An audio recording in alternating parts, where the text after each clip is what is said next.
lost a friend, I've lost a colleague, and especially for me don't know whether I should say this, but these are realities of life. For weeks, Kenya has been whispering one question that refuses to fade. Where is Uhuru Kenyatta? The former president walked into Raila Odinga's funeral in Bondo with the calm presence of a man who had come to mourn a friend. He kept a low profile, sat quietly, and left without drama. At the time, nothing about him suggested that anything was wrong. It was the last moment many Kenyans saw him looking steady and present. Tuko hapa kusimama pamoja nanyi dakika hii nzito kweli kweli. Ya pili, kwa wenzetu wa Bondo na Siaya kwa jumla, kusema asante.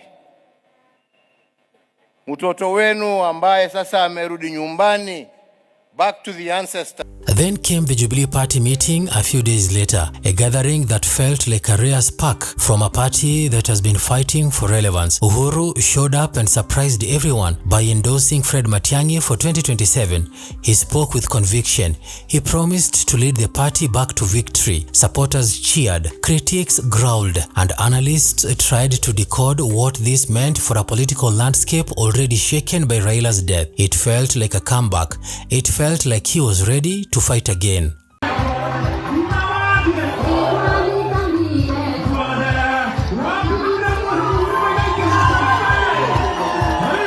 But just as the dust was settling, he dropped news that hit the country like a cold stone. He revealed that he was battling cancer. He said he had been in and out of hospital. It was a confession that cut through politics and touched people directly. His supporters were left worried and emotional. Even some of his harshest critics went quiet. The announcement painted a picture of a man carrying a heavy burden behind his public appearances.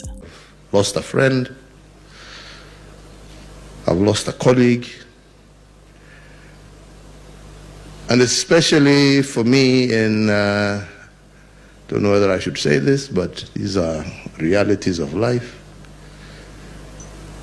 In the last year, in a good part of this year, whenever we met, he was very encouraging about some of the challenges that we were going through. And since then, the silence began. Suddenly, Uhuru was nowhere. No photos, no public visits, no short remarks at party meetings, nothing. For a man who once commanded the national stage with authority, his absence has become a haunting shadow. Yesterday, there is a founder member who Baba himself invited. He was not able to be with us. He's in the US. Your Excellency, you know why. The Honorable 4th President of the Republic of Kenya, His Excellency Uhuru Kenyatta. When the ODM at 20 celebrations were announced, his name appeared on the list of expected guests. The event was expected to be symbolic. Raila was gone. ODM was celebrating its victory. Uhuru's presence would have carried political weight, unity, and perhaps reassurance. But instead of his arrival, ODM Secretary General Edwin Sifuna stood before the audience and announced his apologies. He said Uhuru was in the United States. He gave it casually, but the remarks raised more questions than it answered. He has sent me his message here. I'm not going to say anything other than read his message. With your kind permission, Your Excellency, because he's a founder member and he was not able to join us today. I'll be very quick. This is a message from the former President, His Excellency Uhuru Kenyatta. Later, Sifuna dropped a cryptic message during his remarks to President William Ruto. He made it clear, without saying it directly, that he knew exactly where Uhuru was. He hinted that Uhuru had sent him to speak on his behalf. The room shifted. People exchanged uneasy looks. The tension in the air was heavy. Nothing about that moment felt ordinary. Let me begin by thanking the leadership of the Orange Democratic Movement for inviting me to join you this evening as you mark your 20th anniversary. I had hoped to join you in person, but due to engagements booked earlier, I could not make it. In fact, that was an issue we were to discuss with my brother when he got back. Since then, the silence has grown louder. Kenyans are now guessing in every direction. Did he travel for medical treatment? Is he recovering quietly away from cameras? Is he under pressure? Is he hiding from political heat? Or is he simply choosing peace over months of turbulence? Nobody can answer these questions clearly because nobody close to him is speaking.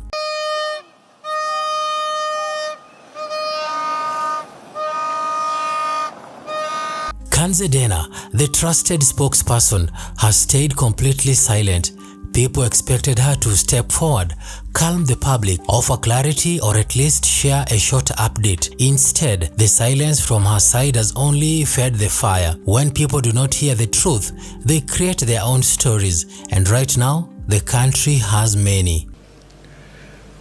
And since he had more experience than some of us, he was very encouraging in guiding and telling you how to look at this and how to handle some of these challenges in life, health and otherwise.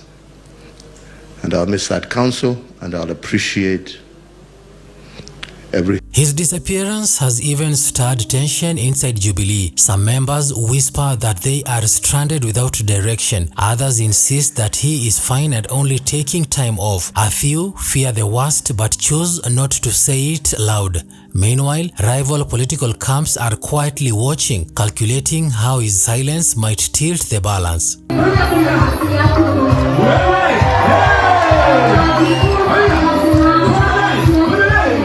Uhuru Kenyatta has been many things to this country. A president, a unifier at times, a controversial figure, a political puzzle, but he has never been a man who disappears without a trace. His long absence has left a strange emptiness in national conversations. Even those who oppose him admit that his quietness feels unusual and unsettling.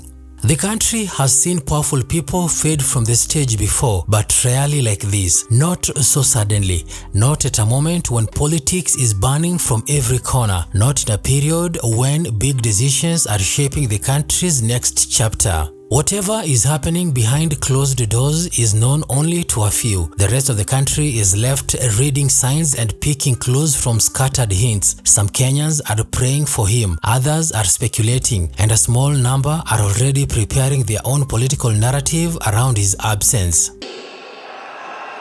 Raila ametuacha kimwili, lakini ndani za roho yetu, ndani ya spirit ya Kenya, ataendelea kuishi miaka na miaka tukisonga mbele.